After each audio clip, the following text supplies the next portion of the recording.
Мой дед Уразматов Дурсю родился в село Джал Наухатского района Орской области Кыргызской ССР 1923 года.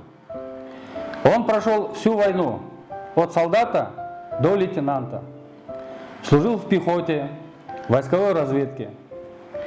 Имел множество ранений, защищал город Ленинград. Боевой путь имел с города Ферганы, страны Прибалтики и дошел до Берлина.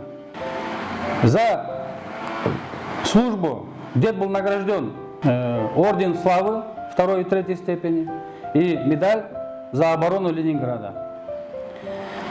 Сколько бы я ни старался служить Отечеству, но его заслуги намного больше, чем мои. Спасибо деду за победу. Я буду стараться служить так, чтобы был достоин твоего светлого имени.